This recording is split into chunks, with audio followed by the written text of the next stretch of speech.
Aleister Crowley, 1875 to 1947, was an English magician and occultist. Aleister Crowley was adept at dealing with spirits, including powerful demons. Flamboyant and controversial, he practiced outrageous magic of sex, drugs, and sacrifice, yet made significant contributions to magic. Life. He was born Edward Alexander Crowley on October 12, 1875, in Leamington Spa, Warwickshire. His father was a wealthy brewer and a Darbyite preacher, a member of a fundamentalist sect known as the Plymouth Brethren or Exclusive Brethren. Crowley's parents raised him in an atmosphere of repression and religious bigotry. He rebelled to such an extent that his mother called him the Beast after the Antichrist, a name he delighted in using later in life, calling himself the Beast of the Apocalypse. Crowley was drawn to the occult and was fascinated by blood, torture, and sexual degradation. He liked to fantasize being degraded by a scarlet woman. He combined these interests in a lifestyle that shocked others and reveled in the attention he drew. He was in his teens when he adopted the name Aleister. In 1887, Crowley's father died and he was sent to a Darbyite school in Cambridge. His unhappy experiences there at the hands of a cruel headmaster made him hate the Darbyites. Crowley studied for 3 years at Trinity College at Cambridge but never earned a degree. He wrote poetry, engaged in an active bisexual sex life, and pursued his occult studies, the great work, the latter of which was inspired by the Book of Black Magic and of Pax by Arthur Edward Waite and The Cloud Upon the Sanctuary by Karl von Eckartshausen. In his first volume of poetry, published in 1898, Crowley foreshadowed his occult excesses with his statement that God and Satan had fought many hours over his soul. He wrote, "God conquered, now I have only one doubt left, which of the twain was God?" Crowley was in his 3rd year at Trinity when he formally dedicated himself to magic, which he spelled with a K to distinguish the science of the Magi from all its counterfeits. He also pledged to rehabilitate it. He saw magic as the way of life, a path of self-mastery achieved with rigorous discipline of the will illumined by imagination. After leaving Trinity, Crowley took a flat in Chancery Lane, London. He named himself Count Vladimir and pursued his occult activities full-time. Stories of bizarre incidents circulated, perhaps fueled in part by Crowley's mesmerizing eyes and aura of supernatural power. A ghostly light reportedly surrounded him, which he said was his astral spirit.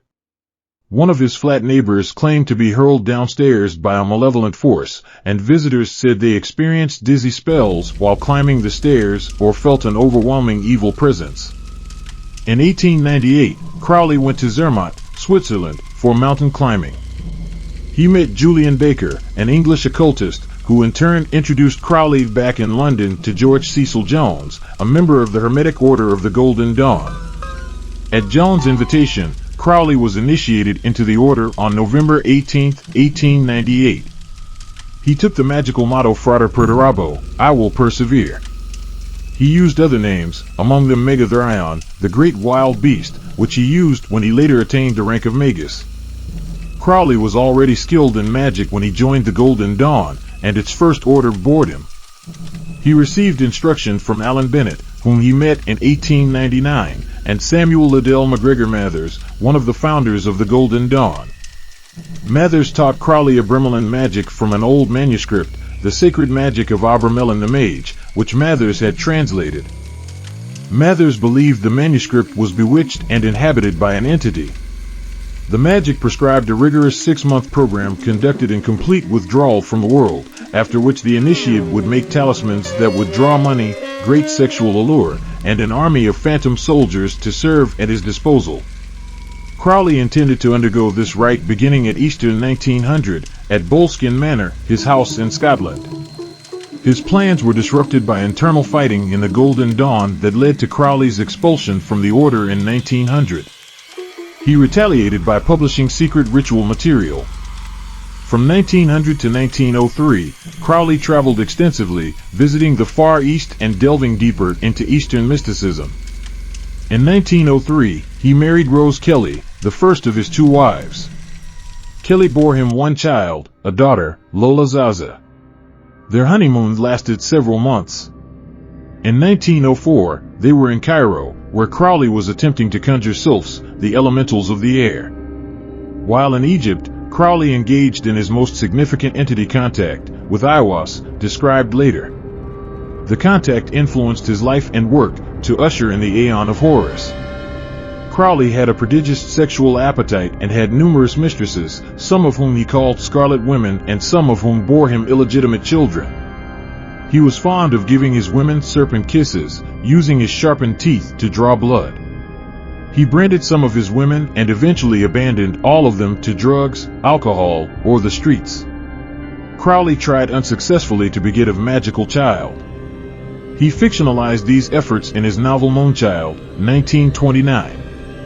Rose descended into alcoholism, and in 1909 she divorced Crowley on grounds of adultery. From late 1914 to 1919, Crowley lived in the United States, where he was unsuccessful in rousing much interest in his message about the Aeon of Horus. He kept a record of his sexual activities, which he titled Rex de Arte Regia, the king of the royal art. Many of the prostitutes he hired had no idea that he was actually involving them in sex magic.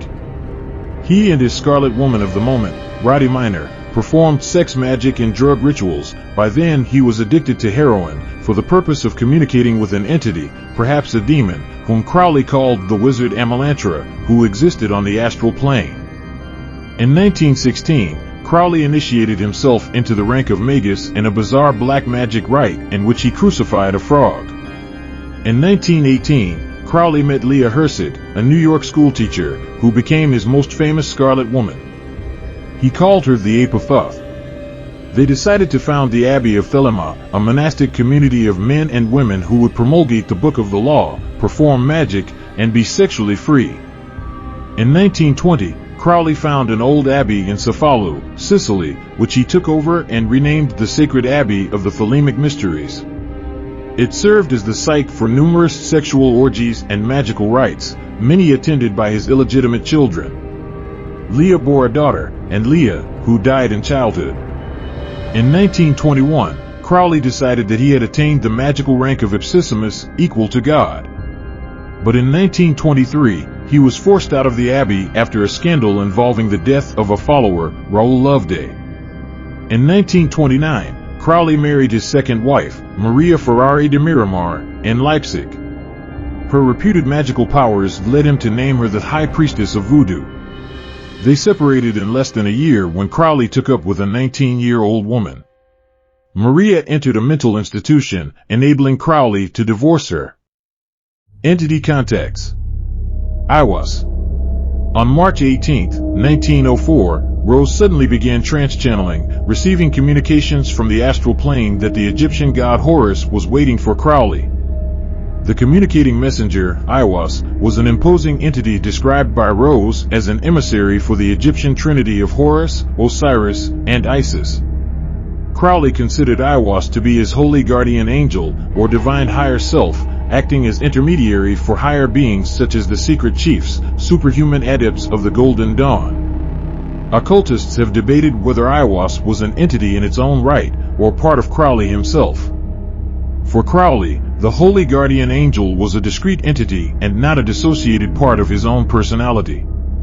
Crowley originally spelled the entity's name Aiwass, then later changed the spelling to Aiwass for numerological reasons. Crowley envisioned Aiwass as a male entity, and one distinctly different and more unfathomable than other entities he had encountered. Answers to questions posed by Crowley indicated that Aiwass was a being whose mind was so different from mine that we failed to converse. All my wife obtained from him was to command me to do things magically absurd. He would not play my game, I must play his. On April 7, 1904, Aiwass commanded that the drawing room of the Cairo apartment leased by the Crowleys had to be turned into a temple. Aiwass ordered Crowley to enter the temple precisely at noon on the next 3 days, and to write down exactly what he heard for precisely 1 hour. Crowley followed the instructions. Inside the temple, he sat alone at a table facing the southern wall. From behind him, he heard the voice of Aiwass, which Crowley described as a rich tenor or baritone, deep timbre, musical and expressive, its tone solemn, voluptuous, tender, fierce, or aught else as suited the moods of the message. The voice was the speech in the silence, he said. Later he called Aiwass the minister of Horus, or the Lord of Silence, an aspect of Horus that was the equivalent of the Greek Harpocrates. During the dictation, Crowley did not see a visual apparition of Aiwass, though he did have a mental impression of the entity. Aiwass had a body of fine matter or astral matter, transparent as a veil of gauze or a cloud of incense smoke.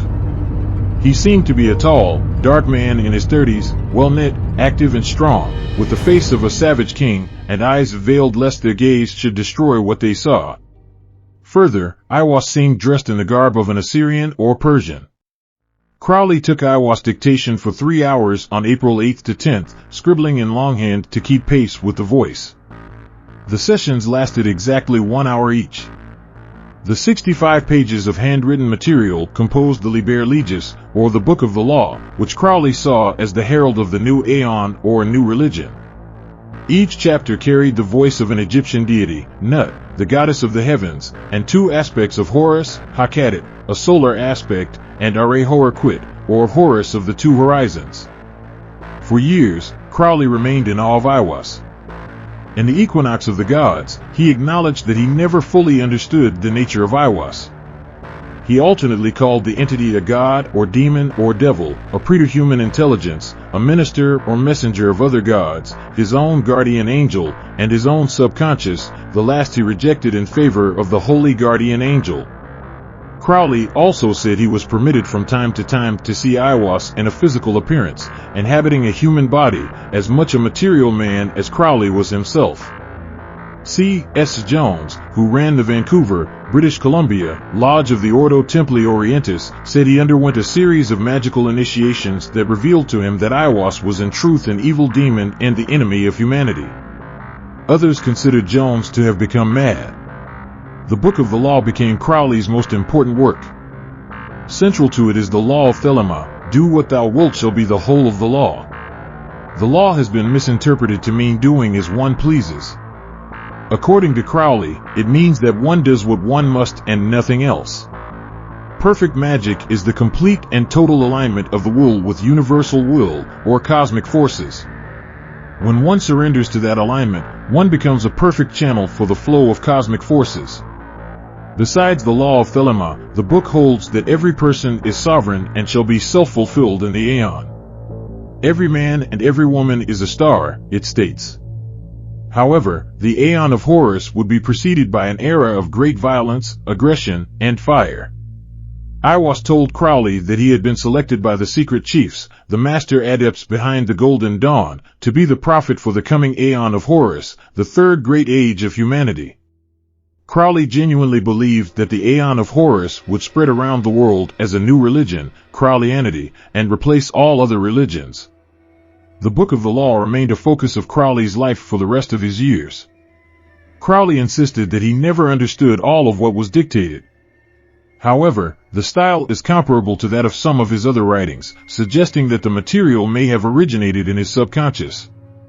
The promised self-fulfillment seemed to elude him. Throughout his life, Crowley believed he had the ability to manifest whatever he desired, including large sums of money, but after squandering his inheritance he was never able to do so. Crowley's later years were plagued by poor health, drug addiction, and financial trouble. He kept himself barely afloat by publishing nonfiction and fiction writings. In 1934, desperate for money, Crowley sued the sculptress Nina Hammett for libel.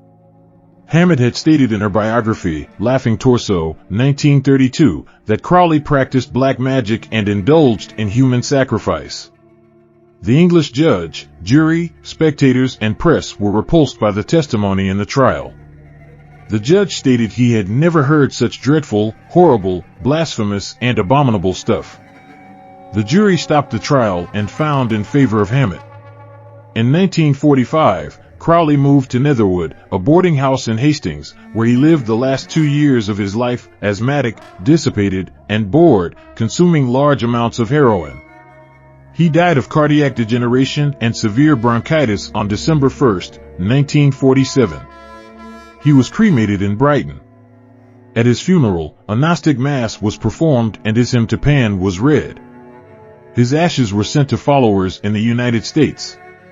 Numerous editions and collections of Crowley's writings have been published. Besides the Book of the Law, his other most notable work is Magic in Theory and Practice, 1929, considered by many occultists to be a superb work on ceremonial magic. The Equinox of the Gods, 1937, reflects the Book of the Law. The Book of Lies features 91 sermons and commentaries on each. The Book of Thoth, 1944, presents his interpretation of the tarot. The Thoth Tarot deck, inspired by Crowley, is one of the more popular decks in modern use. Crowley's work continues to inspire people, and thelemic organizations exist around the world. He has inspired artists in various fields. Posthumously, Crowley has perhaps gained more fame and credibility than he had during his life.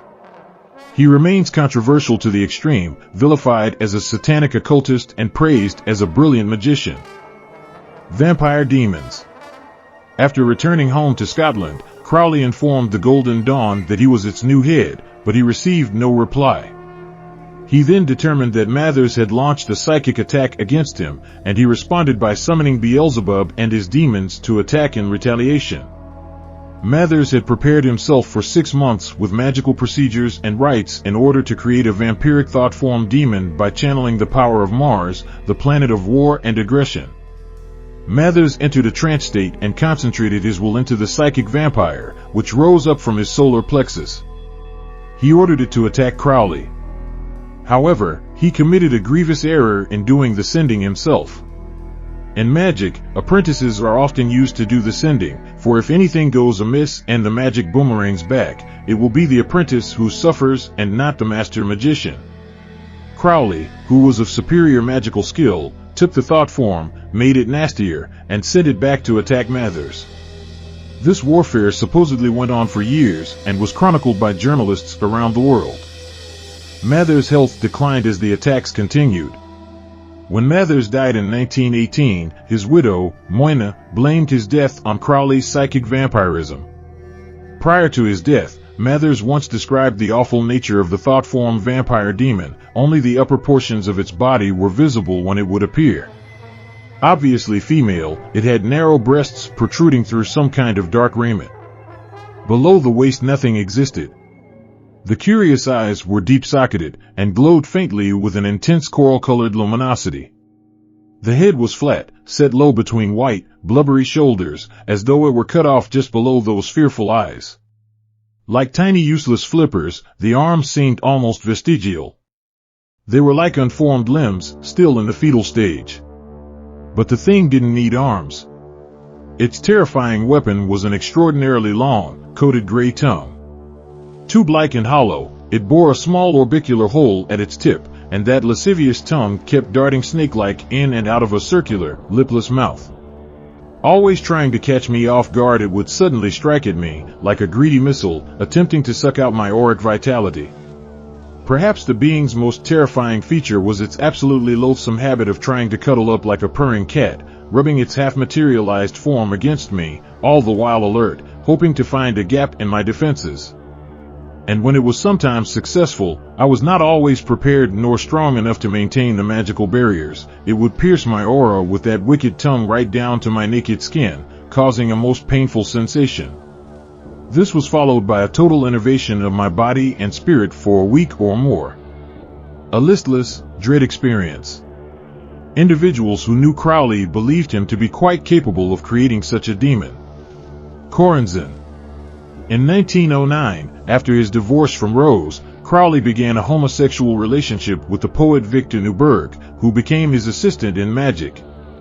Their most famous workings together took place in 1909 in the desert south of Algiers, when they performed a harrowing conjuration of the demonic dweller of the abyss, Corinzin. Crowley was inspired to incorporate sex into the ritual, and he became convinced of the power of sex magic. By 1912, he was involved with the Ordo Templi Orientis sex magic occult order, and in 1922 he was invited to head the organization in Britain. He took the magical name Baphomet. Lamb. In 1918, the same year that Mathers died, Crowley conducted a sex magic ritual called the Almalantra, with Roddy Minor, known as Sarah Heatha. The working created a portal in the spaces between stars, through which the entity Lamb was able to enter the known physical universe.